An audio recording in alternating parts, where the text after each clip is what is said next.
Ayan, kumusta sa inyong lahat, no? As of this recording ay nagkaroon ng rally yung Iglesia ni Cristo doon sa sa may Loton. Tapos nung mga naunang araw nagkaroon din sa may EDSA, 'di ba? Yung unang araw pa nga ay biglaan at saka surprised sa lahat. Ngayon, it begs the question. Ito ba ay nasasaklaw ng separation of church and state? Okay, para masagot natin 'yan, no, basahin natin yung kung ano yung sinasabi ng Article 3, Section 5 ng ating Constitution. So, ito yun, no? Sabi ng Article 3, Section 5, no law shall be made respecting an establishment of religion or prohibiting the free exercise thereof. The free exercise and enjoyment of religious profession and worship without discrimination or preference shall forever be allowed. No religious test shall be required for exercise of civil and political rights. Okay, nakita naman natin meron niyang 1, 2, 3, 4, 5. 5 na compound sentences, no? Meron niyang dalawang sentence talaga pero yung unang sentence ay compound sentence, no? Anong ibig sabihin yan? No law shall be made respecting an establishment of religion. So, ibig sabihin lang yan yung part ng separation ng church and state. Hindi pwedeng magkaroon ng batas na nagbibigay ng advantage sa kahit anong religion or nagpipigil na i-exercise yung religious belief nila, no? So kunyari naglaan ng pera para magpatayo ng simbahang Katoliko, bawal 'yon kasi non-establishment, no? Yung unang sentence dito, no law shall be made respecting an establishment of religion. Non-establishment clause 'yon. Ibig sabihin hindi pwedeng suportahan ng gobyerno ang kahit anong religion, no? Tapos dito sa pangalawang sub-sentence, no? Or prohibiting the free exercise thereof. So ibig sabihin hindi pwedeng makialam yung estado sa pag-practice ng religious belief ng tao, no? Tapos inano din yan, no? Ni-reiterate yan dito sa unang statement ng pangalawang sentence. The free exercise and enjoyment of religious profession and worship without discrimination or preference shall forever be allowed. Okay. So, ayan. Pwede mong i-exercise ang belief mo. Or pwede kang pumasok sa mga religious profession kung gusto mo. Or pwede kang sumamba nang hindi ka dinidiscriminate, no? Yan, habang buhay i-allow na yan dito sa Pilipinas. No religious test shall be required for the exercise of civil or political rights. Hindi dapat magbibigay ng test ang gobyerno para lang makapag serbisyong sibil ka o kaya ma-practice mo yung civil rights mo o political rights. Yung kanyari, yung karapatan mong bumoto, karapatan mo na equal treatment, yung mga karapatang pantao and so on, no? Hindi mo kailangan ng religious test para yan ay gawin. Okay?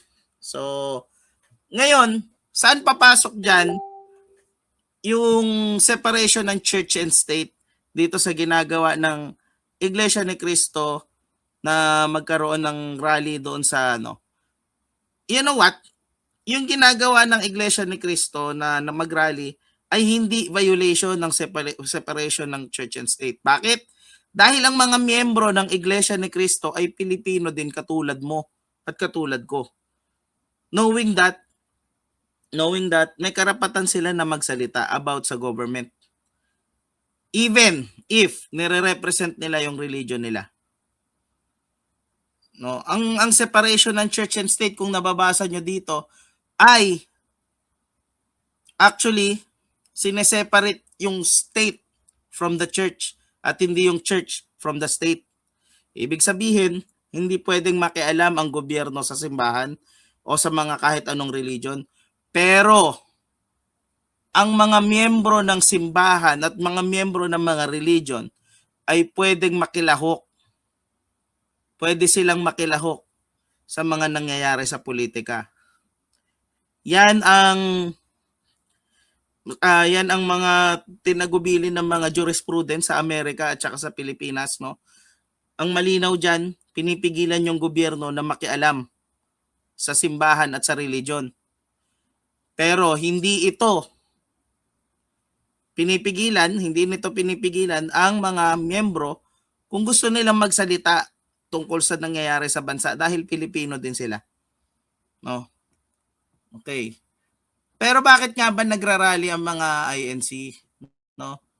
Sabi dito, no, INC confirmed in a statement that the EDSA rally is to call for transparency, accountability, justice, and peace after the Ombudsman announced Monday that it was set to file a non-bailable plunder case against Senator Rodante Marcoleta before the Sandigan.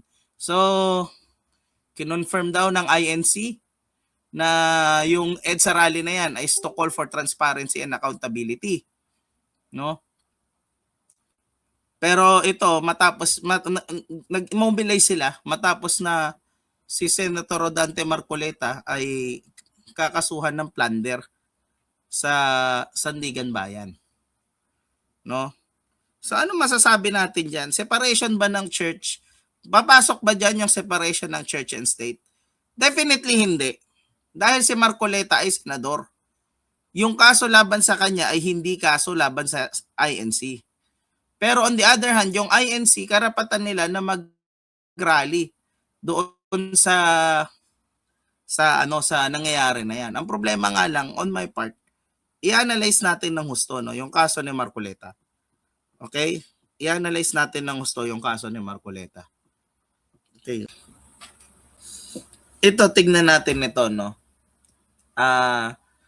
Pinost ito ni Batas for Everyone. Okay, susupply ko sa inyo, papakita ko sa inyo, no. Ayan.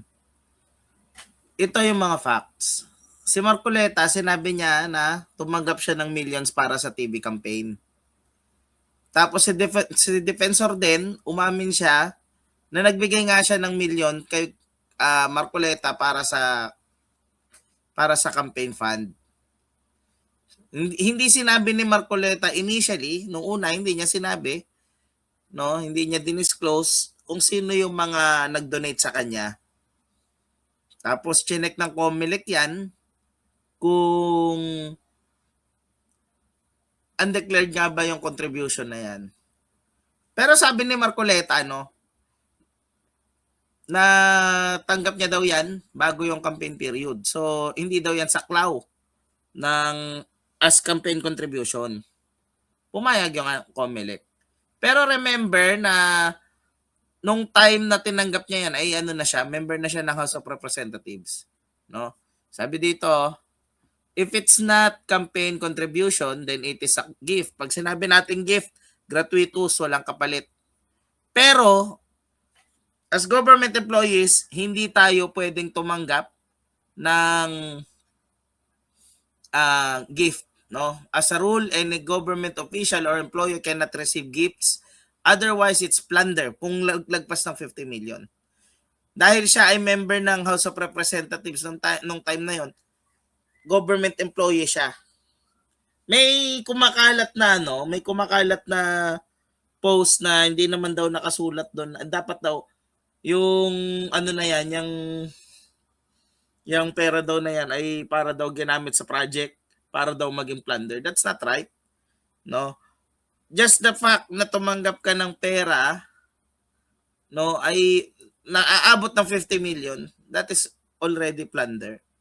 So, nagtataka ako since they are calling for accountability, transparency and such. Then for me, on my part, pabayaan natin gumulong yung kaso.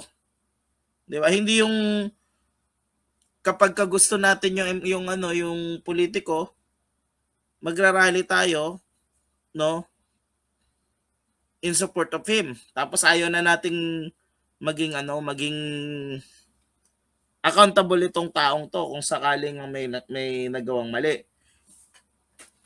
Remember no na yung laging sinasabi ng mga ng mga INC dati, hindi ka naman dapat matakot daw kapag wala kang ginawang mali. Harapin daw yung kaso. O ngayon may haharapin na kaso si Marcoleta.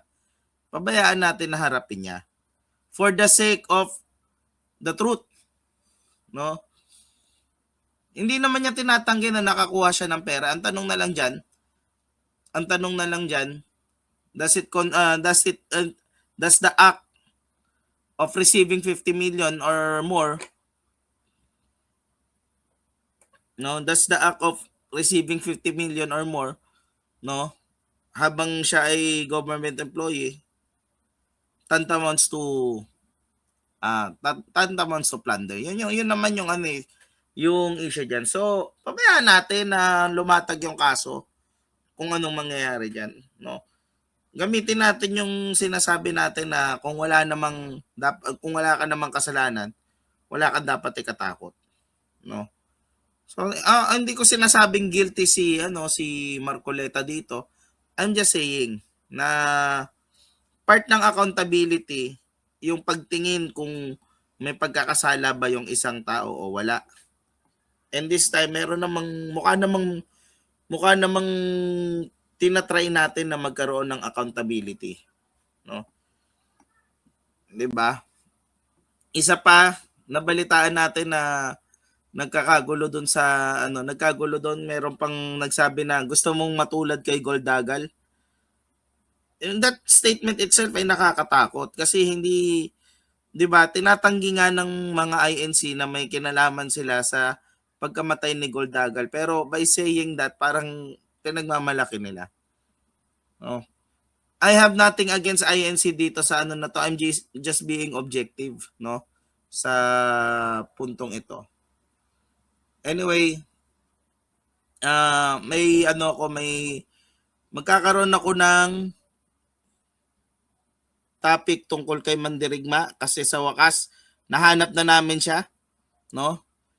Ko, well, public figure na to kasi yung papakita ko sa inyo ay galing sa public, no? Okay, siya, sundalo siya. Sundalo. Inaalam na namin kung anong command, ganyan. Kasi lagi siyang nanlalibel doon sa mga sa mga videos namin ni Bungo, no? Nag-offer kami ng fair criticism, sumasagot siya ng mga libelous statements. No, okay. So, anyway, diyan na lamang po. Maraming salamat.